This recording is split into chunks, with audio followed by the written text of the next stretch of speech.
ও বড়ুরা এলাকার যুবক, এরপরেও তো 23 বছর বয়স যখন তোমার হয়ে গেল, তুমি মায়ের আঘাত দাও। বয়স যখন হয়ে গেল, বাবার মনে আঘাত দাও। ওই মা বাবার প্রতি বিন্দু মাত্র পরিমাণ মায়া তোমার ভিতরে কাজও করে না। একটা বাইকের জন্য, ফোনের জন্য তুমি মায়ের লাত্তি পর্যন্ত দিয়ে দিলে। হ্যাঁ, এই কপাল পোড়া। আজকেও ফেসবুকের মধ্যে দেখলাম, আমারে দেখাইলো, বলে একটা ছেলে তার মায়ের মাইরা ফ্রিজের মধ্যে ঢুকাইয়া দিল। আবার ফেসবুকে বলে গত রাতের বেলা আমার ঘরের মধ্যে ডাকাত আসলো, ডাকাত এসে আমার মায়ের দুইরা দুনিয়া থেকে বিদায় করে দিয়েছে। মায়ের নিজে মাইরা ফ্রিজের মধ্যে ঢুকাইয়া রাখলো, ফেসবুকের মধ্যে মায়ের জন্য দোয়া করো। এই নিমক হারাম, একটু মায়ের জন্য কি বিন্দু মাত্র পরিমাণ মায়া নেই? কি পরিমাণে নিষ্ঠুর মানুষ হয়ে যাইতে পারে? নিজের মায়ের মাইরা ফ্রিজের মধ্যে ঢুকায় রাইখা বলে আমার মায়ের অন্যজনে মারল। কি পরিমাণে কপালটা পড়লে বান্দা সম্ভব হয়ে যায়। অথচ তুই জানো না এই মা তোর জন্য কত পরিমাণে কষ্ট করলো, বাবা তোর জন্য কষ্ট করলো। কোন সন্তানেরা বুঝে না, যখন মা বাবা দুনিয়া থেকে বিদায় নিয়ে চলে যায়, চোখের পানি ফালাইয়া ফালাইয়া রবের দরবারে দোয়াও করে, কবরের সামনে যায় আর রব্বির হামহুমা কামা রাব্বায়ানি সগীরা, এটা বইলা মা বাবার জন্য চোখের পানি ফালাইয়া যখন দোয়া করে। জীবিত থাকতে মায়েরও খবর নেয় না, বাবারে খবর নেয় না। ওদিন তুমি টের পেয়ে যাবা এই মা বাবার কত পরিমাণে দরদ, এই মা বাবার কত পরিমাণে কদর। দুনিয়াতে আসলেন, আপনার মায় কত পরিমাণে কষ্ট আপনার জন্য করলো, একটু ভাবেন না রে বাবা? মা আপনার গর্বের মধ্যে লইয়া ঠিক মতো খাবারও খাইতে পারে নাই, সকালবেলা খায় নাই, দুপুরেও খায় নাই, রাতের বেলা যখন খাবারের পেটটা নিয়ে যখন মা বসে গেল, ওই পেটের ভিতরে আপনি জোরে জোরে মারে কলিজার ভিতরে একটা ধাম করে লাথি মেরে দিলেন। আপনার মায় সকালেও খায় নাই, দুপুরেও খায় নাই, ক্ষুধার যন্ত্রণায় চোখের বানি ফালাইয়া বারান্দায় গিয়া গিয়া কান্না করে। মায় জিজ্ঞাসা করে, বৌমা তুমি কেন খাও না, কেন কান্না করো?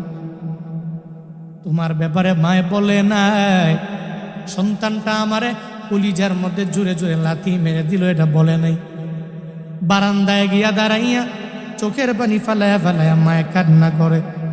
ও আল্লাহর বান্দা, এই যে মায় তোমার জন্য এত পরিমাণে স্যাক্রিফাইস করলো, সব পরিবারের সদস্যরা ঘুরার জন্য, বেড়াইবার জন্য যায়, গর্ভবতী মায় যায় না।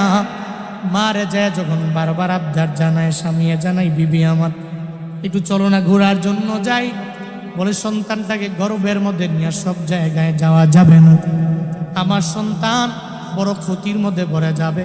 না না, আমার সন্তানটারে আমি কঠিন গেলেও ক্ষতির মধ্যে ফালাইতে পারি না। একটা সন্তানের জন্য মা এত পরিমাণে স্যাক্রিফাইস করলো। দুনিয়াতে আসার সময়ও মায়েরা কি পরিমাণ কষ্ট করে বাবা জানো না? রাজশাহী মেডিকেল কলেজের বহু বছর আগের এক ঘটনা আমি বলি। গর্ভবতী এক মায়ের নিয়ে আসা হলো, চেক আপ করার পরে আবার ওই মায়ের ব্যাপারে সিদ্ধান্ত বেরিয়ে আসলো, যদি মাটারে চাও সন্তানটারে পাওয়া যাবে না, যদি সন্তান চায় তাহলে মাটারে পাওয়া যাবে না। মাঝে মাঝে একটু ক্লিনিকে যাবেন, হসপিটালের বেডের মধ্যে গেলে দেখবেন এত পরিমাণে মানুষ বিপদে পড়ে। ডক্টর জানায়া দিল, এই মহিলা তোমার স্বামী কোথায়? স্বামীর ব্যাপারে একটু সন্ধান দিয়া দাও। তোমার স্বামীর কাছে যাওয়া লাগবে, গর্ভ থেকে যেই বাচ্চাটা চলে আসবে, ওই বাচ্চাটাকে কি চাবে নাকি সন্তান তোমারে বাঁচাইতে চাইবে, সিদ্ধান্ত নেওয়া লাগবে। একজন গার্ডিয়ানের বড় প্রয়োজন যখন পড়ে গেল, ডক্টরেরা দৌড়াইয়া ওই মহিলার স্বামীর দরবারে যায়। হসপিটাল থেকে বের হয়, স্বামীর দরবারে যাওয়ার পরে জানায়া দেয়, এই মহিলার স্বামী নাকি? বলে হ্যাঁ আমি ওই মহিলার স্বামী। বলে একটা সিদ্ধান্ত দিয়া দেন, যদি সন্তানটাকে চান তাহলে মাটারে খুঁজে পাওয়া যাবে না, যদি মাটারে চান সন্তানটারে খুঁজে পাওয়া যাবে না। বিশাল একটা বিপদের মধ্যে পড়ে গেল, একটা বড় মুসিবতের মধ্যে যখন পড়ে গেল, কিছু বলে না, কিংকর্তব্য বিমূঢ় হয়ে গেল। এবার স্বামী যখন কিছু বলে না, ডিসিশন তো একটা নেওয়া লাগবে। ডক্টরেরা দৌড়ায় যায় মায়ের দরবারে। মায়ের পাশে গিয়া দাঁড়াইয়া একজনে আর একজনের জানায়া দেয়, এই বৃক্ষটাকে দুনিয়ায় বাঁচায় রাখ। এই বৃক্ষ দুনিয়ার মধ্যে বেঁচে থাকলে অটোমেটিক ফল চলে আসবে। যদি বৃক্ষই মারা যায় তাহলে কোনো সময় আরো ফলও পাওয়া যাবে না। এর মানে মাটারে বাঁচায় রাখ, সন্তানটা দুনিয়া থেকে বিদায় নিলেও কোনো অসুবিধা হবে না। এই কথা যখন বলে, ওই বেডে সেই তো মায়ের কানের মধ্যে যখন এই কথাটা পৌঁছে গেল, চোখের বাণী মা সারিয়া বলে, ও ডাক্তারেরা, কি এমন সিদ্ধান্ত নিয়ে নিলা দুনিয়াতে আমারে বাঁচানোর জন্য? আমি দুনিয়ায় থাকতে চাই না। সন্তানটা আমার দুনিয়ার মধ্যে আসবে, আসমান দেখবে, জমিন দেখবে। আমার সন্তানটা এই দুনিয়াতে যত নিয়ামত আছে সব নিয়ামতগুলো ভোগ করবে। আমি মা দুনিয়ায় থাকবো না। সন্তান দুনিয়া আইসা আমি মায়ের স্যাক্রিফাইসের ব্যাপারে যখন বাবার মুখ থেকে শুনবে, আমি মায়ের মাকবারার সামনে গিয়া দাঁড়াই, চোখের পানি ফালাইয়া যখন নবের দরবারে আবদার জানাবে, ও দয়ার মালিক, আমার মায়ের কবর তুমি জান্নাতের বাগান বানায় দাও, আমার আর কিছু লাগবে না। আমার সন্তান চোখের পানি ফালাই আমি মায়ের জন্য দোয়া করব। আমি মায়ের কবর যদি জাহান্নামের গর্তে পরিণত হয়ে যায়, সন্তানের দোয়ার বদৌলতে আমি মায়ের কবর আমার আল্লাহ জান্নাতের বাগান বানায়া দিবি।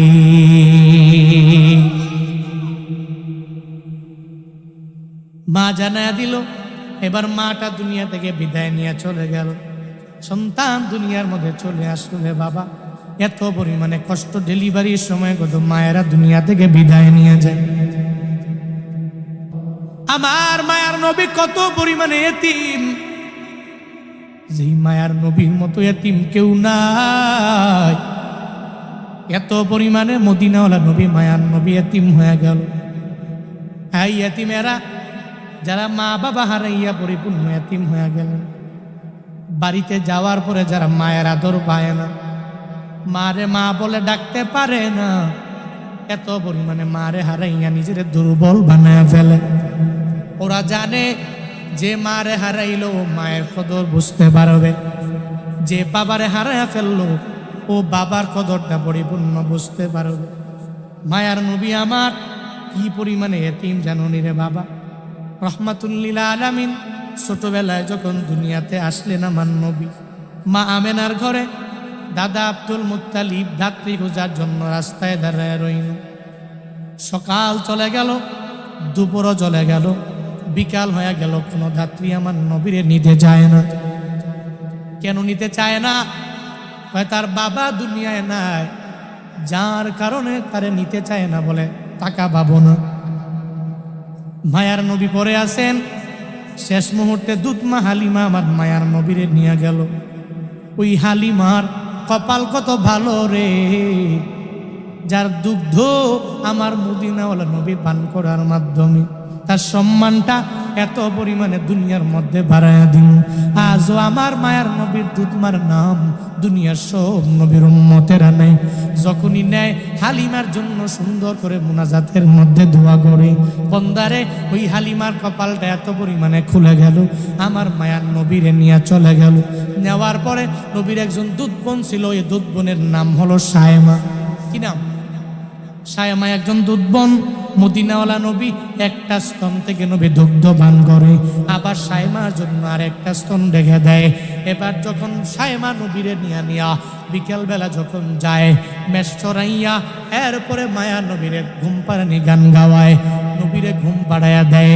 ওই বেদুইন নারী জানে না, ওই বেদুইন মহিলা জানে না, আমি আমি কারে আমার ঘুম পাড়ানি গান গাওয়া আমার হাঁটুর উপরে রাইখা রাইখা ঘুম পাড়াই, এতটুকু তার বিন্দু মাত্র পরিমাণ ধারণা নাই। যারে না বানাইলে আমার মাওলা আসমান বানাইতো না, যারে না বানাইলে আমার মাওলা জমিন বানাইতো না, যারে না বানাইলে আল্লাহ আরশে মুআল্লা বানাইতো না রে বাবা, যারে না বানাইলে আমার মাওলা কলম বানাইতো না, যারে না বানাইলে আল্লাহ কুরসি বানাইতো না। সব যেই নবীর উসিলায় ওই নবীরে কুলের মধ্যে নিয়া নিয়া সাহেবা বলে আল্লাহুম্মা বকিলানা মুহাম্মদ, ও আল্লাহ মুহাম্মদের হায়াত তুমি বাড়ায়া দাও, মুহাম্মদের সম্মান তুমি বাড়ায়া দাও, মুহাম্মদের মর্যাদা তুমি বাড়ায়া দাও। যখন বারবার এভাবে মুহাম্মদ নবীর জন্য, মায়ার নবীর জন্য, শিশু নবীর জন্য যখন সায়মা দোয়া করে, এতটুকু ওই নারী জানে না, এতটুকু ওই মেয়ে জানে না, আমার নবীরে তো আল্লাহ সম্মান বাড়ায়া দিবে, আমার নবীরে তো আল্লাহ মর্যাদা বাড়ায়া দিবে। 5 বছর হয়ে গেল নবী ওখান থেকে যখন মা আমেনার ঘরের মধ্যে যায়, এবার তো বয়স হয়ে গেল, বাবার আদর যখন পায় না, অটোমেটিক বাবার বিভিন্ন জায়গায় যায়। আমার মায়ার নবী বাবারে যায় যায় খুঁজে, ওই জায়গা থেকে রহমাতুল লিল আলামিন রওয়ানা। ওই জায়গা থেকে বিকালবেলা খেলাধুলা নিজে করার জন্য যায় না, নিজে খেলাধুলা দেখার জন্য যখন নবী যায়, মাঠের এক পাশে দাঁড়াইয়া সব শিশুরা খেলাধুলা করে, নবী করে না, নবী দেখ। আল্লাহ পাক আমার মদিনাওয়ালা নবীরে এমন পরিমাণে সিনা চাক করানোর মাধ্যমে দুনিয়া যত মোহ আছে সব মোহগুলো আমার মাওলা উঠে নিয়ে চইলা গেলেন। নবী নিজে খেলে না, নবী খেলার মাঠের পাশে দাঁড়ায়া দাঁড়ায়া দাঁড়ায়া খেলা দেখ। সন্ধ্যা যখন চলে আসলো, সব শিশুদের বাবারা শিশুদের দরবারে আসে, আইসা কপালে চুমু দেয়, গালে চুমু দেয়, নাকে চুমু দেয়, ঠোঁটে চুমু দেয়, সুন্দর করে চুমু দিয়া এরপরে সন্তানটাকে কুলের মধ্যে নিয়ে বাসার মধ্যে ফিরে যায়। মায়ার নবী আমার এই দৃশ্য দেখে কান্না করি, চোখের বাড়ি ফালায়া ফালায়া কান্না করে। নবী চিন্তা করে রে, সব শিশুদের বাবারা যদি দেখে আইসা কপালের মধ্যে চুমু দিয়া, নাকের মধ্যে চুমু দিয়া, গালের মধ্যে চুমু দিয়া যদি এদের সন্তানটাকে নিয়ে যাই দেবার, আমার কপাল বুঝি এত খারাপ, আমার মায়ও আসে না, আমার বাবাও আসে না, আমার কেউ আসে না। মায়া নবী চোখের পানি ফালায়া কান্নার আওয়াজ, খেলার মাঠের পাশে দাঁড়াইয়া নবী চোখের পানি ফালায়া ফালায়া যখন কান্না করে, একটু পরে সন্ধ্যা যখন চলে আসলো, মা আমেনা ঘর থেকে চিন্তার মধ্যে পড়ে গেল, মুহাম্মদ কেন আমার দরবারে আসে? চিন্তায় পড়ে গেল, আমার মুহাম্মদের বাবা দুনিয়ায় নেই, সে দুনিয়া থেকে যদি অন্য জায়গায় হারায়া যায়, কই পামু, কোথায় গেলে আমি তারে খুঁজে পাবো?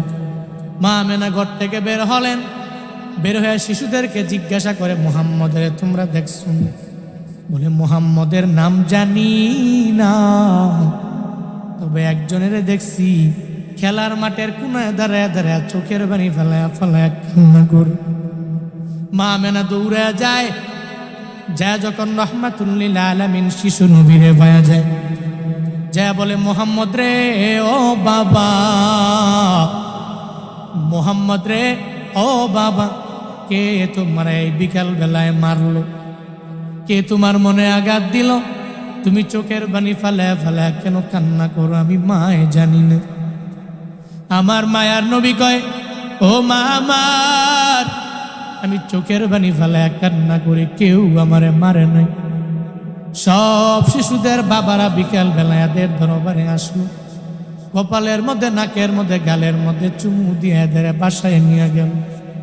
আমার কপাল বুঝি এত খারাপ, আমার বাবা যদি আজকে না আসে, আমি জীবনেও তোমার ঘরের মধ্যে যাব না। আমার বাবারে আমার দরবারে আসতে দাও। আমার বাবা আমার কপালের মধ্যে চুমু দিয়ে দিবে, আমার নাকের মধ্যে চুমু দিবে, আমার গালের মধ্যে চুমু দিয়ে এরপরে আমার বাড়িতে নিয়ে যাবে। যদি বাবায় না আসে, আজকে বাড়ির মধ্যে আমি যাব না। মা আমেনা কয়, মুহাম্মদ, তোমার বাবাই তো দুনিয়া থেকে বিদায় নিয়ে চলে গেছে, গর্বের মধ্যে তুমি যখন তোমার বাবায় ব্যবসা করার জন্য গেল, ওই জায়গা থেকে আমার ঘরের মধ্যে আর ফিরে আসেনি। দুনিয়াতে আসার পরে তুমি বাবার আদর পাও নাই। তুমি বাবার আদর না পাইয়া আজকে বাবারে বড় মিস করো। এই কারণে তুমি বাবার জন্য চোখের পানি ফালায়া কান্না করো। তুমি যতই বলো তোমার বাবারে আমি আইনা দিতে পারবো না, কারণ একবার যখন বাবা দুনিয়া থেকে বিদায় নিয়ে চলে গেল, বাবাকে কবরস্থ করা হয়েছে। এখন যদি চাও কবরের মধ্যে নিয়ে যাইতে পারি, আর তোমার বাবারে আমি দেখাতে পারবো না। আমার মায়ার নবী কয়, ও মা আমার বাবার কবরের পাশে আমারে নিয়ে যাও, আমি আমার বাবার কবর জিয়ারতের জন্য যাব। মা আমেনা আমার শিশু নবীরে লইয়া যখন রওয়ানা, এবার দাদা আব্দুল মুত্তালিবের দরবারে যখন যায়, আর যা বলে, শ্বশুর গো, আমি আপনার নাতিকে সঙ্গে করে লইয়া আপনার ছেলে আব্দুল্লাহর কবর জিয়ারতের জন্য যাইবার চাই। বলে, দুইজনে পারবা না? খাদেমা উম্মে আয়মানকে সঙ্গে করে নিয়ে যাও, তোমরা তিনজনে ঘোড়ায় উঠে যাও, ঘোড়ায় সওয়ার হয়ে এর পরে আব্দুল্লাহর দরবারে যাও। ওই আব্দুল্লাহর কবর জিয়ারত করার জন্য তোমরা যাও, অনুমতি দিয়ে দিল। মায়ার নবী আর উম্মে আয়মান আর আমার নবীর মা তিনজনে ঘোড়ার মধ্যে সওয়ার হয়ে যখন রওয়ানা, সঙ্গে সঙ্গে আমার মায়ার নবী বারবার মায়ের কয়, ও মা আমার বাবার কবরে কি কেন এখনো আমি আসিনি? বারবার দৌড়ায় ঘোড়া, এরপরেও কেন পথটাকে ফুরায় না, এরপরেও কেন বাবার কবর আমি পাই না। হঠাৎ করে যখন আব্দুল্লাহর কবরের সামনে যখন রওনা হয়ে গেল, পৌঁছে গেল, এবার সঙ্গে সঙ্গে মা আমেনা জানায়া দেয়, মোহাম্মদ রে, ও বাবা, দেখ দেখ ওই জায়গায় তোমার বাবার কবর, ওই বাবার কবরে যাও। মায়ার নবী ঘোড়া থেকে লাফ দিয়া পড়ে গেলেন। বাবার কবরের পাশে যাইয়া চোখের পানি ফালায়া ফালায়া নবী কান্না করে আর বাবারে ডাকে, ও বাবা আমার, তুমি কেমন নিষ্ঠুর হয়ে গেলা। আমি মুহাম্মদের একটু মায়া করবার মন চায় না, আমি মুহাম্মদের গালে চুমু দিতে মন চায় না, আমি মুহাম্মদের কপালে একটু চুমু খাইব না। ও বাবা আমার, তুমি এত পরিমাণে নিষ্ঠুর হয়ে গেলা কেমন? আমি মুহাম্মদের জন্য কি বিন্দু মাত্র পরিমাণ মায়া নেই? আমার মায়ার নবী চোখের পানি ফালায়া ফালায়া যখন কান্না করে, আল্লাহ জিবরাইলে পাঠায়া দিল, জিবরাইল রে, আমার নবী কান্না করে এত পরিমাণে বেহুশ হয়ে যাবে। আমার নবীরে গিয়া তার বাবার কবর থেকে অন্য জায়গার মধ্যে নিয়ে যাও, যাতে নবী চোখের পানি ফালায়া কান্না না। মায়ার নবীকে জিবরাইল আসলেন, একটু ধাক্কা দিয়ে ওই জায়গা থেকে আর এক জায়গায় নিয়ে গেল। মা আমেনা কয়, মোহাম্মদ, এখানে দেরি করা যাবে, চলো না, তোমাকে সঙ্গে করে লইয়া রওনা হয়ে যাব, তুমি আমার সাথে চলো, আমরা তিনজনে মিল্লা তোমার দাদার বাড়ি চলে যাব। নবী আর দেরি করলেন না, বাবার কবর জিয়ারত করে ঘোড়ার মধ্যে নবী উঠলেন, এরপরে উম্মে আয়মান উঠলেন, এরপরে মা আমেনা ওঠার পরে এবার ঘোড়া যখন দৌড়া যায়, পথিমধ্যে যাওয়ার পরে হঠাৎ করে মা আমেনার পেটের মধ্যে ব্যথা শুরু হয়ে গেল। মা আমেনা বলে, উম্মে আয়মান, আমারে ঘোড়া থেকে তুমি একটু নামায়া দাও, আমি ঘোড়া থেকে নামবো, আমার সন্তানটারে তো মুহাম্মদের একটু নামাও না। মা আমেনা ঘোড়া থেকে নামলেন, চোখের পানি ফালায়া ফালায়া পেটের ব্যথার যন্ত্রণায় কান্না করে, এমন পেটের ব্যথা, মা আমেনা মনে মনে মনে মনে ভাবে, আমি মনে হয় দুনিয়ায় বাঁচবো না, এই পেটের ব্যথার যন্ত্রণা সহ্য করতে আমি পারবো না। আমার মায়ার নবীকে কয়, ও মুহাম্মদ আয়। আমার মায়ার নবীরে বুকে নিলেন, মা আমেনা বুকের মধ্যে নিয়ে বলে, রে মুহাম্মদ, আমার দুনিয়াতে আসার পরে বাবারে পাও নাই, আজকে আমি মাও বড় অসুস্থ হয়ে পড়েছি, আমি মাও মনে হয় দুনিয়া থেকে তোমারে বিদায় নিয়ে চলে যাওয়া লাগবে। আমি মা দুনিয়া থেকে যদি বিদায় নিয়ে চলে যাই, আমি মায়ের জন্য তুমি আমার আল্লাহর দরবারে অসন্তুষ্ট হয়ে বিচার দিও না। আমি মায়ে তোমার পরিপূর্ণ হক আদায় করতে পারি নাই রে মুহাম্মদ, আমি মায়ের জন্য কান্না করবা না, আমি বাবার জন্য, আমার তোমার বাবার জন্য কান্না করবা না। দাদার দরবারে যাবা, দাদার সাথে ভালো আচরণ করে চলবো। আমার মায়ার নবীরে যখন মায়ের বুকের মধ্যে নিয়ে নিয়ে যখন বারবার এভাবে বলি, নবী আমার চোখের বাণী ছেড়ে দেয় আর বলে, মা আমার দুনিয়াতে আসার পরে আমি বাবার আদর পাই নাই। আজকে যদি তুমিও আমারে বিদায় দিয়া চইলা যাও গো মা, আমার মতো চির এতিম এই দুনিয়ার মধ্যে আর কেউ দেখবে না। মা গো, আমি তোমারেও দেখবো না আর বাবারেও পাবো না, আমি বড় এতিম হয়ে যাব। বন্দারে, এই সমস্ত এতিম যারা, এরা মা বাবারে হারাইয়া এত পরিমাণে এতিম হয়ে যায়। সাবধান, জীবনে কোনো দিন এতিমের ধমক দেওয়া যাবে না।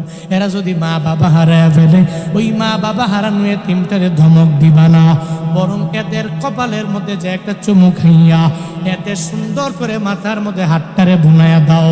তাকে বলো, এতিম রে, তুমি রবের দরবারে একটু আমি গুনাহগারের জন্য দোয়া করো। তুমি দোয়া করলে আমার মাওলা পরিপূর্ণ কবুল কইরা নিবি। এতিমের দোয়া আমার মাওলা খালি ফিরায় না। কয়েকদিন আগে জামালপুরে প্রোগ্রামের জন্য গেলাম। রেল স্টেশনে একটু চা পান করার জন্য একটা চায়ের দোকানে গেলাম। আমি বললাম, চা দেন। আমরা 4 জন ছিলাম, 4 জনের 4টা চাও দেওয়া হল। হঠাৎ একটা ছোট বাচ্চা আমি জুনায়েদ আল হাবিবের সামনে আইসা বলে, হুজুর আমার একটা বার্গার খাওয়াবেন, বার্গার খাইবার জন্য আমার বড় মনে চায়। আমি বললাম, একটু চাটাকে শেষ করার জন্য আমার সময় দাও, আমি তোমারে বার্গার কিনে খাওয়াবো। চাটাকে খাওয়া শেষ পান করলাম। এরপরে ওই বাচ্চাটাকে নিয়ে, এতিমটাকে নিয়ে আমি রওনা হয়ে গেল। আমি বললাম, আরে বার্গার খাইবার জন্য মন চায়, বার্গার তারে দাও। সে বার্গার খায়। এরপরে চেয়ারের মধ্যে বসেই আমি তারে জানাইলাম, এই ছেলে, এই গভীর রাতে মাদ্রাসার মধ্যে পড়াশোনা করার কথা তোমার ছিল, তুমি এই গভীর রাতে কেন আমার দরবারে আসলা? আবার বার্গার খাওয়ার জন্য কেন তোমার মন চাইল? ওই এতিম জানায়া দেয়, হুজুর আমার মাও নাই, আমার বাবাও নাই, দুনিয়াতে আমার মতো এতিম কেউ নাই হুজুর। আমার ঘরও নাই, আমার বাড়িও নাই, আমার দাদাও নাই, দাদিও নাই, নানা নানি পরিবারের কেউ আমার দুনিয়ার মধ্যে বেঁচে নেই। আমি বড় অসহায়, বড় এতিম। নিজে এতিম হইয়া আপনার দরবারে আসলাম একটা বার্গার খাওয়ার জন্য। পেটে বড় ক্ষুধা, দিনের বেলাও খাইতে পারি নাই। রাত প্রায় 2টা বেজে গেল, পেটের ক্ষুধার যন্ত্রণা আর মানাই নিতে পারিনি। আমি এতিমরে বললাম, এতিম রে, আমি বক্তার জন্য রবের দরবারে একটু দোয়া কইরা দিই। মায়ার নবীও তো এতিম। ওই নবী বলেছে, কোন উম্মত যদি এতিমের পাশে গিয়া দাঁড়াই না যায়, আমার আল্লাহ এতিমের পাশে দাঁড়ানোর বদৌলত আল্লাহ ওই বান্দার পাশে আইসা দাঁড়ায় যায়। শুধু তাই না, এতিমের মাথার মধ্যে কেউ যদি মায়া নিয়ে হাত বাড়ায়, একটু যদি হাতটাও যদি বুলায়া দেয়, ওই এতিমের মাথার চুল পরিমাণ সওয়াব আল্লাহ পাক হাত বুলানেওয়ালার আমল নামায় দিয়া দেয়। মায়ার নবী বলে, ও মা, আমারে বিদায় দাও। তুমি মনে হয় দুনিয়া থেকে বিদায় নিয়ে চলে যাবা। নবীর মাও চলে গেল, এবার বাবাও দুনিয়া থেকে বিদায় নিয়ে চলে গেল। উম্মে আয়মানের সঙ্গে করে লইয়া রহমাতুল্লিল আলামিন যখন রওনা দাদার ঘরে যাবে, আব্দুল মুত্তালিব দূর থেকে তাকায় দেখে ঘোড়ার মধ্যে। যাওয়ার সময় 3 জন রে পাঠাইলাম, আসার সময় 3 জনে নাই, মাত্র 2 জন। মুহাম্মদের কপাল বুঝি এত খারাপ, বাবাটাকেও গর্বে থাকতে দুনিয়া থেকে বাবাটারেও হারাইল। এখন 6 বছর বয়সে মারেও হারাইয়া ফেললো আমার মুহাম্মদ। মায়া নবী দাদার দরবারে আইসা চোখের পানি ফালাইয়া কান্না করে আর বলে, দাদা আমার, এই দুনিয়াতে আমি মারেও হারাইলাম, আমার বাবারেও হারাইলাম, আমার মা বাবা কেউ নাই।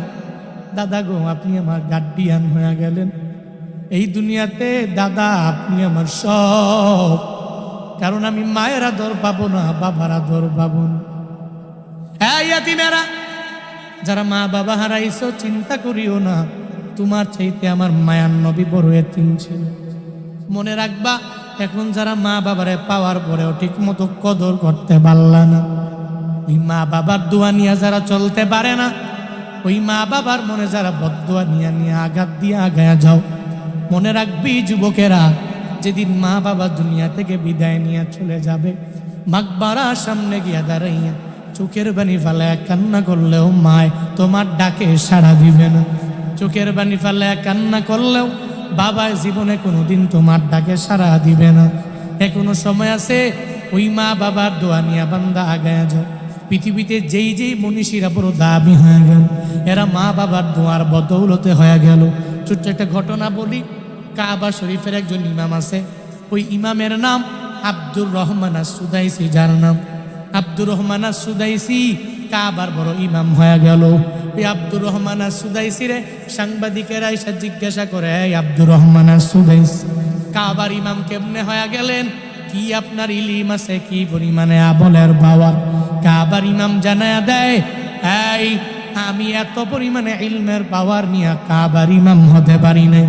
আমার আমলের জোরে না, বরং আমার মায়ের দোয়ায় আল্লাহ আমারে কাবার ইমাম বানায়া দিয়েছে। কার দোয়ায়? জুনায়েদ আল হাবিব কেমনে দৌড়াই কক্সবাজারে, কালকে আজকে এখানে, কালকে লালমনিরহাট কেমনে যাব, কেমনে দৌড়াই? আমার ইলমের পাওয়ারে দৌড়াই না, আমার আমলের পাওয়ারে দৌড়াই না, আমার হিলমের জুড়ে দৌড়াই না। আমি বলি রে, সব হলো আমার মাওলার দয়া, আমার আলেম বাবা মার দোয়া। মা বাবা তাহাজ্জুদ পড়িয়া যখন সন্তানের জন্য দোয়া করে, আল্লাহ ফিরাইয়া দেয় না, আমার মাওলা কবুল কইরা নেয়। আব্দুর রহমান আস-সুদাইসি জানায়া দিল সাংবাদিকেরা, আমি কাবার ইমাম কেমনে হয়ে গেলাম? আমার মায়ের দোয়ায় আল্লাহ আমারে কাবার ইমাম বানায় দিয়েছে। কি ব্যাপার? কি বলেন না, ঘটনা বলেন না। আব্দুর রহমান জানায়া দেয়, ছোটবেলায় আমার মায় আমাকে সঙ্গে করে লইয়া উমরা করার জন্য যখন বাইতুল্লাহ আসলো, আমারে সঙ্গে করে মায়ে নিয়ে আসলো। মা আমারে বলল, সন্তান আমার, এই কাবা বড় দামি ঘর, বড় দামি জায়গা। এই কালো গিলাফ এত পরিমাণে দামি, এই কালো গিলাফের সম্মান তুমি বজায় রাখতে পারবা না। এই কালো গিলাফ এত পরিমাণে পবিত্র, এই পবিত্র কালো গিলাফের সম্মান তুমি বজায় রাখতে পারবা না। আব্দুর রহমানের মাথা ফের এক সাইডের মধ্যে দাঁড় করে রাখলেন। নিজে মা একা একা ঘুরে দুইটা চক্কর দিয়া যায়, দেখে সন্তানটাকে যেই জায়গার মধ্যে রেখে আসলাম ওই জায়গায় নেই। মা বড় পেরেশানিতে পড়ে গেলেন, এই সন্তানটাকে এই জায়গায় রেখে আসলাম, কেন এই জায়গার মধ্যে নাই? আল্লাহ যারে বাইতুল্লাহর মেহমান বানাইছেন, আপনারা জানেন ওই বাইতুল্লাহতে মানুষ এত পরিমাণে বেশি রে বাবা, এক দরওয়াজা দিয়া ঢুকলে ওই দরওয়াজা দিয়া বের হওয়া যায় না। যেই দরওয়াজা দিয়া ঢুকলেন অনেকে বুঝেও না। অনেক মুরব্বী আছে ওই বাইতুল্লাহ উমরা করার জন্য, তাওয়াফ করার জন্য গিয়া হারায়া যায়। এত পরিমাণে মানুষ। ওই সময় তো আরো আগের কথা, ওই সময় মানুষও আরো অনেক পরিমাণে বেশি ছিল রে বাবা। এখন তো উমরা করার জন্য 1,20,000 টাকা গোনা লাগে, 2,20,000 গোনা লাগে, 1,50,000 গোনা লাগে। হজের জন্য সিন্ডিকেটের বাবা বাংলাদেশের মধ্যে অভাব নেই। গরিব তো হজে যেতে পারবে না, গরিব উমরার জন্য যেতে পারবে না। সিন্ডিকেটওয়ালারা বারবার তারা ভাড়ার দাম বাড়ায়া দেয়। হজে মানুষ কেমনে যাবে, উমরার জন্য কেমনে যাবে? আমার দেশটারে খাইলো, আমার দেশের রিজার্ভটারেও এরা ফুরাইয়া ফেললো। এদের মধ্যে সিন্ডিকেটের বিন্দু মাত্র পরিমাণ কোনো কমতি নাই। ও বান্দারা, একটু উমরা করার জন্য মানুষ বাইতুল্লাহে যাবে, একটু হজ করার জন্য মানুষ বাইতুল্লাহে যাবে। এটা যাওয়ার জন্য এত পরিমাণ টাকা গোনা লাগে। আগে 80,000 টাকা, 70,000, 60,000 টাকা হইলেই মানুষ উমরায় যাইতে পারত। 3 লাখ টাকা হইছে, হজের জন্য যাইতে পারত। এখন 6 লাখ টাকাই লাগবে এই সিন্ডিকেট আমার দেশ থেকে দূরীভূত করার জন্য। সমন্বয়কের পাশাপাশি, উপদেষ্টাদের পাশাপাশি, আপামর জনতার পাশাপাশি, ওলামায়ে কেরামদের পাশাপাশি আমাদেরও কাজ করা লাগবে। আমার দেশে সিন্ডিকেট থাকতে পারে না। আমার দেশের মানুষেরা যারা গরিবেরা উমরার জন্য যাতে করে যেতে পারে, আমার দেশে এই সমস্ত সিন্ডিকেট ব্যবসায়ীদেরকে ধইরা উমরার টাকা হজের টাকা কমাইতে হবে। চিল্লা কও ঠিক কিনা? যাতে করে বড়ুরা এলাকার এই সমস্ত ঘুষপা এলাকার একটা গরিব মানুষ যাতে করে উমরার জন্য যাইতে পারে। আল্লাহর তৌফিক দিয়েছেন, বেশি টাকা হওয়ার কারণে যাইতে পারে না। কাবার ইমাম আব্দুর রহমান আস-সুদাইসি হঠাৎ করে যখন ওই জায়গায় মায়ে পায় না, মায়ের মনটা বড় খারাপ। সন্তানটা কি হারায় গেল কিনা মায়ে বড় পেরেশানির মধ্যে পড়ে গেল। মায়ে যায় দেখে আব্দুর রহমান নিজে নিজে একা একা ঘুরে বাইতুল্লাহর কালো গিলাপ দইরা নিজেই তাওয়াফ করে। সুবহানাল্লাহ, জোরে পড়বেন আর একটু আওয়াজ করে পড়বেন না। তার রাইখা আসলাম, সে আইসা এসা ঘুরে আর তাওয়াফ করে। মা ডেকে বলে, সন্তান আমার, তোমার এক পাশে রেখে আসলাম, তুমি কেন বাইতুল্লাহর কালো গিলাফ ধরে ধরে তাওয়াফ করার জন্য ব্যাকুল হয়ে গেল? সন্তান, এটা দামি জায়গা, এটার পবিত্রতা বজায় রাখা লাগবে। দুনিয়ার কোনো মানুষের ঘর না, এটা আমার মাওলার ঘর। এখানে আসলে পবিত্রতা বজায় রেখে চলা লাগে। তুমি পারবা না। আব্দুর রহমানের ধমক দিয়া মা নিয়ে মাথা ফের আবার আর এক সাইডে নিয়ে রাইখাস। মা একা একা ঘুরে নিজে নিজে যখন তাওয়াফ করার জন্য মা ব্যাকুল হয়ে যায়।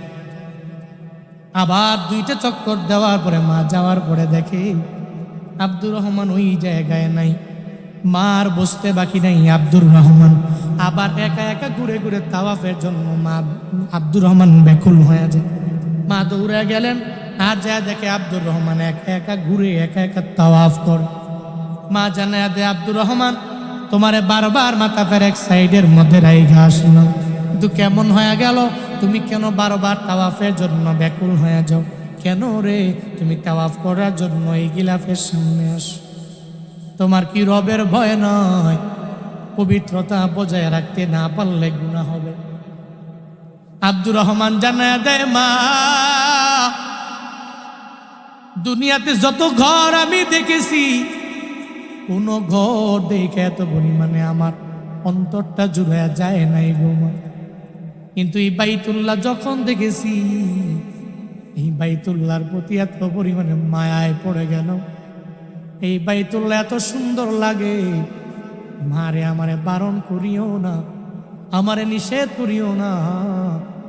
এই বাইতুল্লাহ ধরে ধরে কালো গিলাপ ধরে ধরে তাওয়াফ করার জন্য পারমিশন তুমি আমারে দাও। আব্দুর রহমানরে বারণ করে, নিজে একা একা ঘুইরা ঘুইরা নিজেই তাওয়াফ করে। কেন তাওয়াফ করবে না? ওই জায়গা তো বান্দা এত পরিমাণে দামি জায়গা, একবার যারা গেছে রে দুইবার যাওয়ার জন্য মন চায়, দুইবার যারা গেছে রে তৃতীয়বার যাওয়ার জন্য মন চায়, তৃতীয়বার যারা গেছে চতুর্থবার যাওয়ার জন্য মন চায়, চতুর্থবার যারা গেল পঞ্চমবার যাওয়ার জন্য মন চায়। ওখানে গেলেই মজা, গেলেই মজা, গেলেই মজা। আল্লাহ গো, এই ময়দানের প্রত্যেকটা মানুষের মক্কা মদিনা না দেখাইয়া মাইরনা পড়ে না। আমি যাইতে মন চাই। আল্লাহ আল্লাহ জীবন একবার হলেও মক্কা মদিনায় যাওয়ার মতো তৌফিক সবাইকে দান করে। আরো জোরে পড়েন আমিন। এই জন্য আশিকে রাসূলেরা গভীর রাতে উঠে উঠে আল্লাহর দরবারে আবদার জানায়, আল্লাহ জীবন একবার হলেও তোমার নবীর রওজায় সশরীরে সালাম দেওয়ার মতো তৌফিক দিও। আমার মন কান্দে যাইতে মদিনায়, আমার মন কান্দে যাইতে মদিনায়, আমার মন কান্দে। একটু জবান খুলে বলা যাবে না?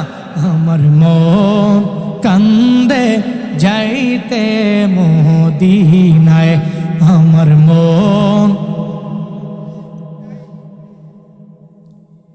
গরিব আমি বাংলায় বাড়ি, গরিব আমি বাংলায় বাড়ি, কেমনে যাব মদিনায় আমার মন কান্দে যাইতে মদিনায় আমার মন। আমার মন কান্দে যাইতে মদিনায় আমার মন। যাইতে মন চায়নি? আল্লাহ জীবনে একবার হলেও তুমি নিয়ে যাও। যারা গিয়েছে আল্লাহ মাররাতান নয় মিররন বার বার বার যাওয়ার তৌফিক তুমি দান করো। সকলেই পড়ি আমি। আব্দুর রহমান সুদাইসি মায়ের জানায় দেয়, মা বাইতুল্লাহ দেখলেই বড় মায়া লাগে। মা জানায় দেয়, এত বুঝি বাইতুল্লাহর প্রতি এত পরিমাণে মায়া, সন্তান দ্বারা মায়ের দোয়ার নাকি আমার মাওলা ফিরাইয়া দেয় না। মায়ে যখন দোয়া করি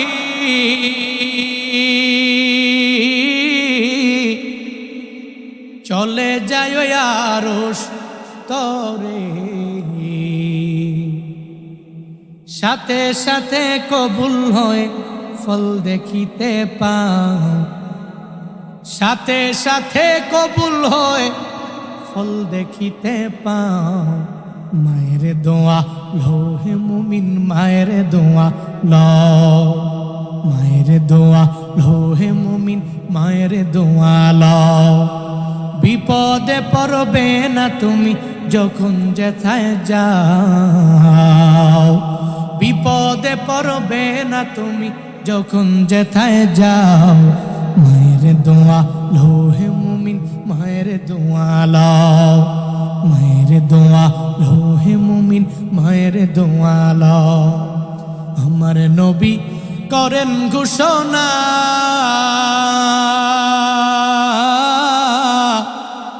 দিলের দোয়া বৃথা যায় না। সন্তানের করবে দোয়া মাকে বলে দাও, সন্তানের করবে দোয়া মাকে বলে দাও। মায়ের দোয়া লোহে মুমিন, মায়ের দোয়া লও, মায়ের দোয়া লোহে মুমিন, মায়ের দোয়া লও। বিপদে পড়বে না তুমি যখন যেথায় যাও, বিপদে পড়বে না তুমি যখন যেথায় যাও। মায়ের দোয়া লোহে মুমিন, মায়ের দোয়া লোহে মুমিন, মায়ের দোয়া লও, মায়ের দোয়া লোহে মুমিন, মায়ের দোয়া লও। খারাপ লাগতেছে? এই কষ্ট পাচ্ছেন নাকি আপনারা? আব্দুর রহমান সুদাইসি মায়ের জানায় দেয়, মারে আমার বড় ভালো লাগে, এই বাইতুল্লাহ বড় দামি জায়গা, বড় মায়া লাগে। মা বলে সন্তানের জন্য মায়ে যখন চোখের পানি ফালাইয়া রবের দরবারে আবদার জান, আল্লাহ কবুল করে নেন। সঙ্গে সঙ্গে আব্দুর রহমান সুদাইসির মাথার উপরে মা একটা হাত দেয়, আর একটা হাত আব্দুর রহমান সুদাইসির মা বাইতুল্লাহর কালো গিলাফে দেয়। আল্লাহু আকবার, জোরে পড়বেন না। একটা হাত মায়ে দেয় সন্তানের মাথার উপরে, আর একটা হাত মায়ে দেয় কালো গিলাফ। কি পরিমাণে দামি দোয়া! হাতটা রাখলো সন্তানের মাথার উপরে, কে রাখলো? বলে মায়ে রাখলো। আর একটা হাত কই রাখলো রে? বলে দুনিয়ার সবচেয়ে দামি ঘরের মধ্যে রাখলো। রবের দরবারে আবদার জানায়, আল্লাহ আমার সন্তান আব্দুর রহমান এত পরিমাণে পাগল হয়ে গেল তোমার ঘরের জন্য। আল্লাহ গো, আমি জানি মায়ের দোয়া তুমি খালি ফিরাইয়া দেও না। আমি সন্তানের জন্য কাবার কালো গিলাপ ধরে তোমার দরবারে দোয়া করে দিলাম। আমি মায়ের দোয়ার বদৌলতে আমার সন্তানের কি এই কাবার বড় ইমাম বানায়া দেওয়া যায় না? খেদমতে মা দরপে দর কুন সব হোশাম, তাকে বাসি দর দো আলম নিকুনা।